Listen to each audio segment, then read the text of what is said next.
It's a total. But we don't know anybody who's blind. No. But maybe it might be.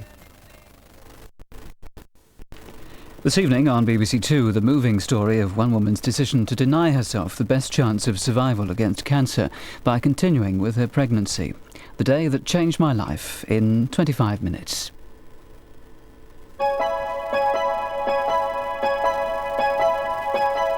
Probing questions now on BBC Two as David Icke opens up to psychologist Oliver James in The Chair. What sort of 5-year-old were you? How did you get on with your mother? What was your father like? What was it like at school? When did you first have sex? The Chair.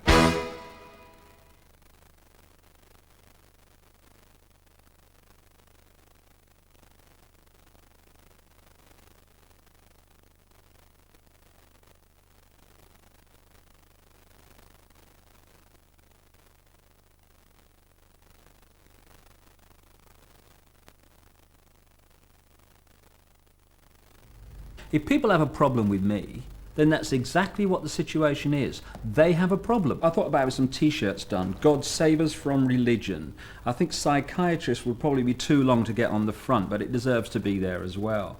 You know, I mean, they're entitled to their opinion, but it ain't mine.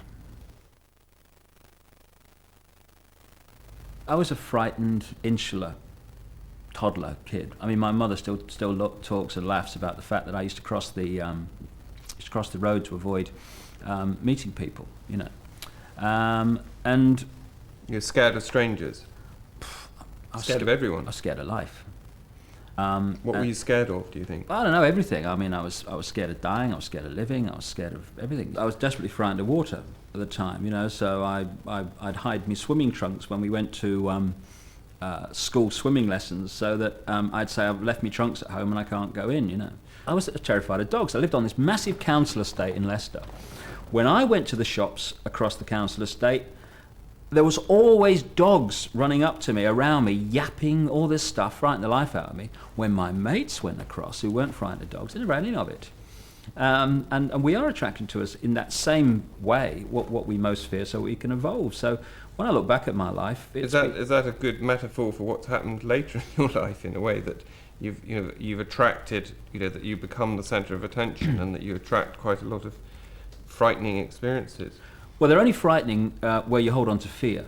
So we have Do you this. see what I mean? Yeah, but I've let go of fear to overwhelmingly vast extent, so they're no longer a hassle anymore. But potentially frightening experience that you're Potentially, you yeah. tend to be the centre of attention. Yeah, well, of, oh, yeah, of quite what- a lot of attacks, if you like. Sure. My father mentally and emotionally gave me a really hard time as a kid. And at the age of 15, I'd have gladly throttled him. But I look back now and I say, thanks for everything. Because what he did Can you was... give me some examples of ways in which he would be giving you a hard time? Well, if he didn't accept his advice, or he didn't accept what he said, then it was lecture time, and the lectures went on and on and on and on. And he would constantly be challenging my self-esteem. I remember he told me I had a yellow streak down my back when I was about, 10, 11, something like that, which I think evidence since has suggested that is not the case. But what he was doing was kind of challenging all these program views I had of myself. He was belittling you, was he?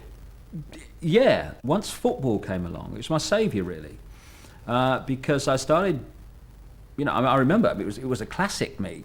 There was trials announced for the school football team, and I never even dreamed about putting my name down for it. What would I be then? About 10, 11, something like that. Because these things didn't happen to David Icke, they happened to other people. Oh, I never get in the team, all that stuff. And it was only because the teacher had seen me playing in the playground and actually asked me to go that I actually went to the trial, and I got in the team and started doing well. And suddenly I started to realise, hey, you can achieve things in life. You can do things in life. They don't always happen to other people. And my father was very good in that sense. But Can you remember as a child feeling very angry with your father? oh yeah, a lot of the time. Yeah, absolutely. Yeah. I mean, I think any young people, that are constantly challenged and put down, and How would it work? Give me more of a flavour of. I mean, what would be the situation at meals, for example? Where would it happen that just kind of all the time, really. So you'd come back from school and Yeah, I mean, and the more I entered into the teenage years, the kind of worse it got. My mother was the very opposite of my father, and they kind of made a whole together, if you like. And she was the opposite. So I had the two polarities, if you like. What was she like? Oh, she was kind of very gentle, very supportive, and stuff like that. And the opposite of my father was constantly challenging me. Was she quite expressive? Not really. Well, it wasn't an expressive family in that way. Did your mother work? Yeah, I mean, she worked as best she could. I mean, because we were skint. I mean, she used to. I remember going around the back of the factory on a Thursday afternoon with my mother when I was a kid, so me father could come out with that week's wages, so we could have that night's tea. Who would look after you when she was working? Well, that's a long time back. I used to go when I stayed with neighbours. I remember that briefly. To kind of nursery schools, I guess, at different times. I remember that a long time back, but. Do you remember feeling distressed at being parted from your mother? Not really. No, I can't say I felt distressed. I can't say about. I look back at my childhood with enormous affection. But your mother must have been quite. I mean, she had this very dominating husband, and then you were very poor, so she must have been under quite a lot of pressure. She was, but I mean, my mother's the kind of person that, if you want to be with someone in the trench who ain't going to run, then my mother's one of them. She has tremendous fortitude and sticking power. And I kind of had a lot of that triggered in me as a result, I mean, my parents were perfect for me. In your very early infancy and childhood as a toddler, that must have been quite difficult. Yeah, I guess so, but I mean, that's no different to vast numbers of other people in the country at that time and today, I mean, I didn't have, when I look back, we were poor, in that sense, but I didn't have a deprived childhood at all. I had a ball, because it wasn't. But you say that you were a lonely and fearful child. Yeah, but I mean that I'm talking about really early on in my life now, as I kind of moved into the football years from 10 through to into the teenage years. But before 10, then you were. Yeah, I was. Yeah, it was the best things in life happened to someone else, and we're always going to. And we create our own reality, and if we think that, then they do. We create our own lives by what we think. But not when you're a little baby. You can't create your own reality because you haven't got words and you've got no power to move. Oh, we're creating our own reality from the moment we come into the world. It's not done with words. It's done with our state of consciousness. Over the last 5 years, I've been on a journey of discovering who controls the world and how it's done. And it really started when I was being laughed at, not by the odd person in the street, but by most people in any street, in any place in Britain. I even went on holiday to Crete and was being laughed at in the street, And you get in the car and to get away from it, and you'd look across at the lights, and the people in the next flipping car were laughing at you, It's an amazing experience. But what kind of hit me was that they weren't laughing at what I was saying and standing for, because they hadn't bothered to find that out. They were laughing at what the media, particularly the extreme end, was saying I was standing for and saying, which is very different. I mean, for instance, people still say to me now when they pass me in the street, praise the Lord, David. And I've written 6 books saying that religion is the greatest form of mind control yet invented, and at its extreme is psychological fascism. Now, I started to realize, hey, if people can take en masse this view of me, which is so inaccurate, what the hell else are we taking on day after day after day as our reality? That's equal load of rubbish.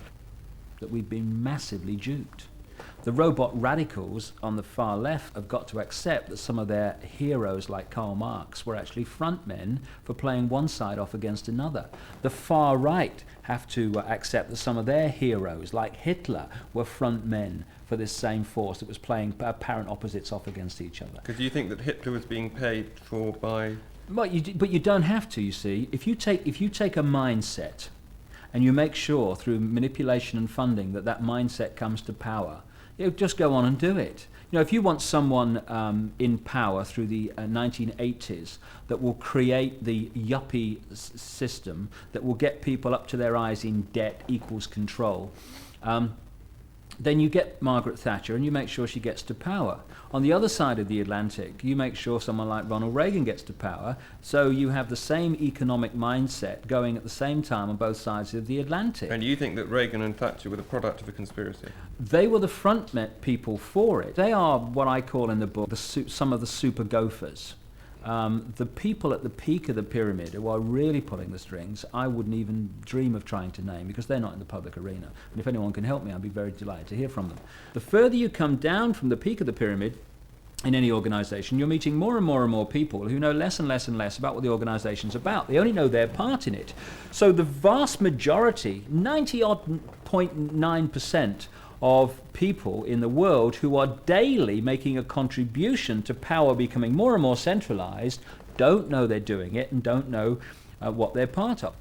Where people have difficulty is the idea that there's actually a deliberate, conscious conspiracy which has been going on throughout the 20th century. It's several things that you say are very close to being the symptoms of schizophrenia. They're not, though. That's the interesting thing. What I'm finding fascinating talking to you is that, for example, symptom of schizophrenia is actual hallucinations. Now, you've never said that you've had any hallucinations, and you haven't said that you've seen Satan or you've seen God coming into a room from the ceiling or something. Well, who decided what are the classic schizophrenic symptoms you see? And who told them they were the classic schizophrenic symptoms, and who told them they were? Let's talk about the events in the early 90s. You went to see a spiritualist called Betty Shine, is that right? She told you some fairly banal things, like that your cat was going to have a stomachache or whatever. And was that when she said about being the son of the Godhead? Betty Shine never, or no other psychic ever talked about me being the son of God. The Godhead, that was the phrase in the book. No one never came from. That's in your book. Yeah, but it didn't come from a psychic. It came from the spirit. It just came. It was what I felt and what I said was that I was the son of the Godhead. Yeah, and at that time, and so are you, and so is everybody else. So do you feel there's a sort of difference now between what you thought that meant then and what it means now, do you think? Or well, if I didn't understand more 5 years on, then I'd be very worried. Yeah. So, but the way it's a very amusing. Very amusing. Sorry to interrupt. In your autobiography, you described going into the press conference where this had become apparent to you, and you give a very amusing account saying, "I was speaking the words, but all the time I could hear the voice of the brakes in the background, the brakes of the coach that you felt you were on, saying, 'David, what the hell are you saying? This is absolute nonsense.'" The mask I was put into the world, which I thought was acceptable to everyone else, was disintegrating. And this process of the intellect full of fear reacting against the intuition which has no fear is something that enormous numbers of people are going through now, as I know from the thousands of letters I receive and the thousands of people I meet all the time around the country. Because if you think about it, people have this feeling of what they really want to do with their lives, that they really think they really ought to do, what they really think they ought to say. But in comes the intellect, which says to the intuition, "Oh my God, you can't do that. Oh my God, what will the blokes down the pub think? What will the blokes at work think? Oh my God, what will the neighbours think?" Etc., etc. So we have this tension in the psyche between that part of us that wants to say, "Yeah, this is me, I'm free," and that part of us that's going, "Oh my God, you can't do that, put the dam up." And for me, it's the tensions created by this schizophrenia, this pull in two directions, which is responsible for the overwhelming amount of emotional, mental, and therefore physical dis-ease, disharmony in the world. And so what was what happening? you'd say is that in a sense there was a mass schizophrenia that we're all suffering in a Sure. sense. And interesting. And at that time you were suffering from it as much as the rest of us. The point you make about the press conference, and there's two parts of me, and the Wogan show, funnily enough, Yes. where the intuition was doing the interview and the intuition was doing the press conference, but the intellect was going, oh my God. I can't say it was a lot of fun, Oliver, because I'd have given serious money at that time, my intellect would anyway, to have changed the shape of my face and run a tea shop in Ventnor.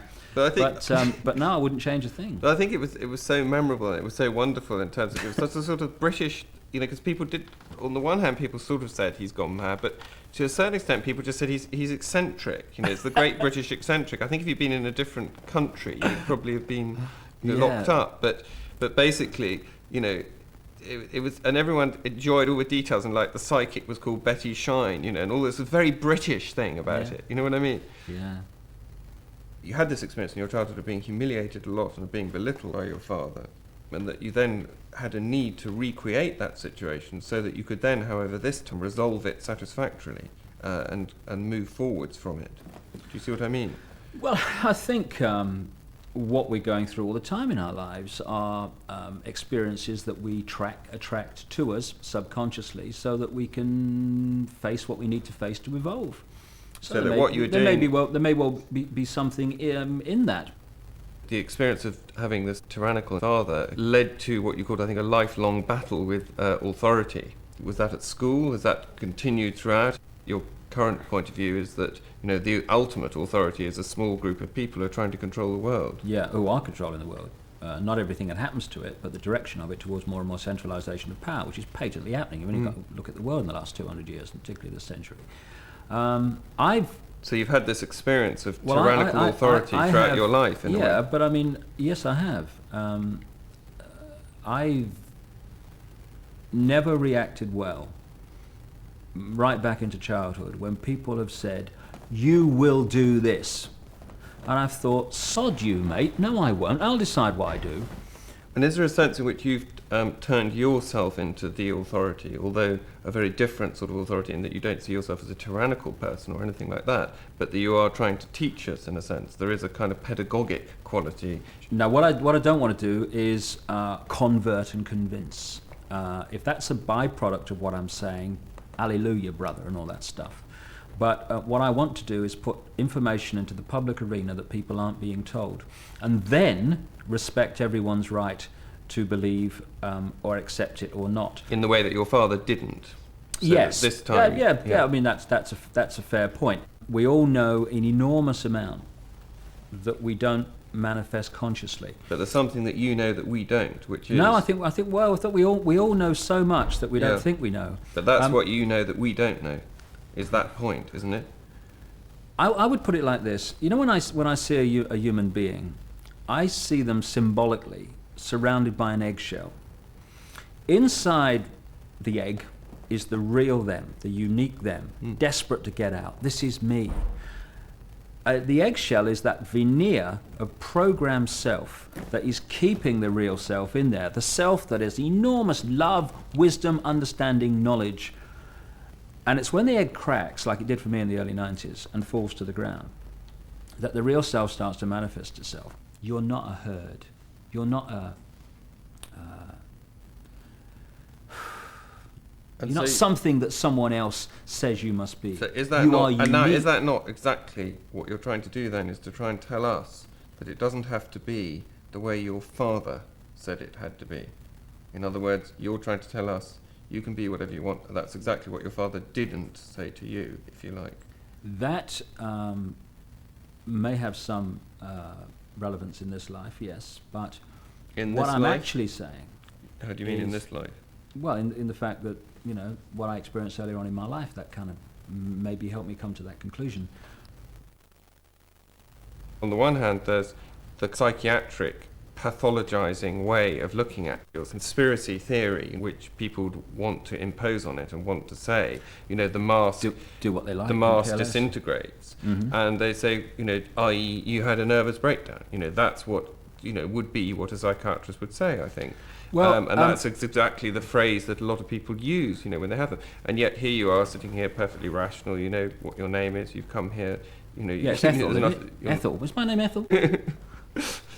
What you're saying has a long tradition of Dostoevsky and Tolstoy and Sartre saying there's a real self and there's a false self, and that there's a mask and you want to live a real life rather than a false life. I didn't know And yet it. at the I same didn't know time, that. It's ever so interesting. yeah, at the same time, psychiatrists will want to say, no, all he's saying is he had a nervous breakdown. You see, there are the two. Well, psychiatrists can say what the bloody hell they like. I really couldn't give a bugger, frankly.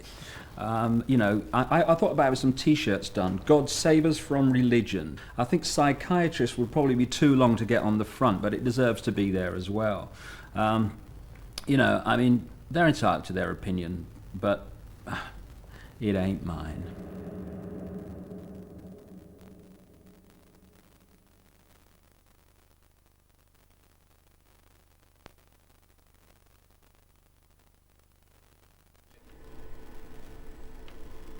Tomorrow evening, Oliver James talks to football manager George Graham in the last conversation from the chair at 7:05.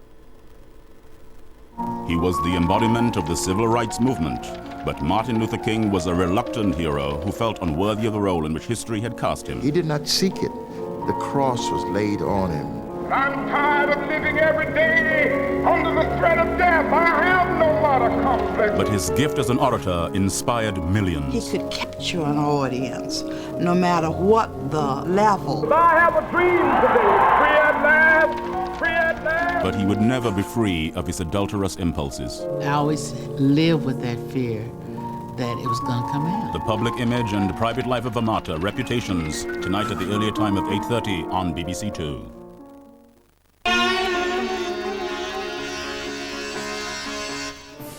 It's a fascinating fusion of Oriental and Western styles. It was a very artificial sort of atmosphere. You had to make your own fun and games. They wanted to create a fantasy England. We put one foot in the Raj as India celebrates 50 years of independence. In half an hour on BBC Two. Checking out the latest brainwaves over on BBC One now, Carol Vorderman with the last batch of Hot Gadgets.